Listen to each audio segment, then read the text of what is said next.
Hello friends, कैसे आप सब लोग and thanks for watching my channel. तो इस वीडियो में हम डिस्कस करेंगे वर्लपूल ऑफ इंडिया लिमिटेड के बारे में। अगर आप इसका प्राइस चार्ट देखेंगे तो यहाँ पे सबसे पहले तो देखिए, यहाँ पे एक राउंडिंग टॉप जैसा पैटर्न आपको दिखाई देगा, क्योंकि मैं मंथली चार्ट देख रहा हूँ यहाँ पे।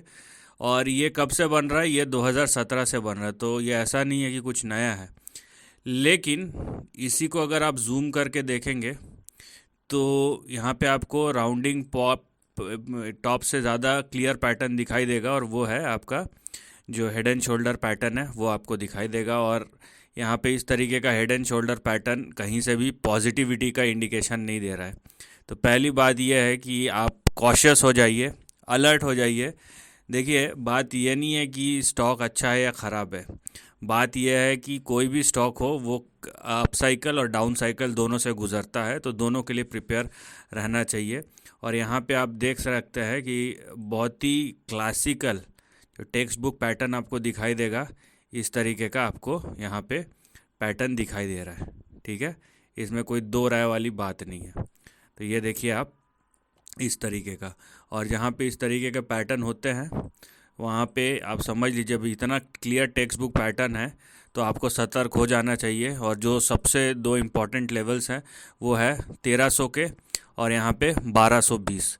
तो कोशिश कीजिए कि ये शेयर यहाँ पे बस आपको फोकस रखना है कि ये शेयर 1220 के नीचे नहीं जाना चाहिए, क्योंकि अगर ऐसा होता है, अगर वर्लपूल ऑफ इंडिया 1220 के नीचे जाता है और जिस तरीके का पैटर्न डेवलप हो रही है पिछले 6 साल 7 साल से डेवलप हो रहा है, तो इसको बहुत ही सीरियसली लीजिए इसको। क्योंकि अगर ये 1200 के ऊपर नीचे गया, 1220 के नीचे, 1220 के नीचे, तो ये बात कंफर्म है कि डाउन साइड शुरू हो जाएगा। और अगर आप इसमें पॉजिटिव है और आपको लगता है नहीं ये यहाँ पे तो अपसाइड होगा, तो उसके लिए यहाँ पे देखिए पिछले 6 7 साल से इस रेंज में है। अगर आप अपसाइड की ओर देख रहे हैं और आपको लगता है अपसाइड होगा, तो उसके लिए वर्लपूल ऑफ इंडिया का जो शेयर है उसको यहाँ पे देखिए 2800 के ऊपर, जो ये इसका सबसे बड़ा हाई है 2020 का, उसको क्रॉस करना पड़ेगा। ये बात भी उतनी पक्की है।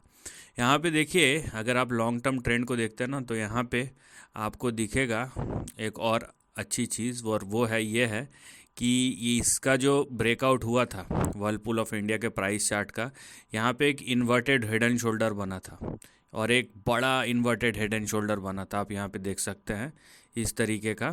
और जिसके बाद शेयर अपसाइड ऊपर जाना शुरू हो गया था उसके ब्रेकआउट के बाद।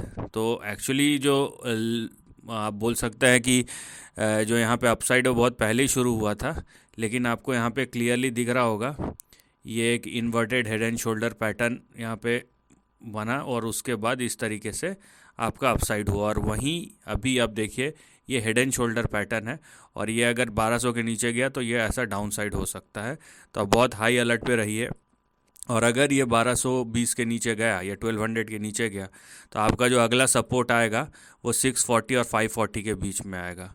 तो ये कुछ चीज़ें हैं जो चार्ट में बहुत ही क्लियर तरीके से दिखाई दे रही है। और जब चार्ट इतना क्लियर हो तो यहाँ पे आपको कॉशियस हो जाना चाहिए। मैं फिर से बोल रहा हूँ, हर शेयर अपने अप साइकिल और डाउन साइकिल से गुजरता है, ये बहुत कॉमन चीज़ है।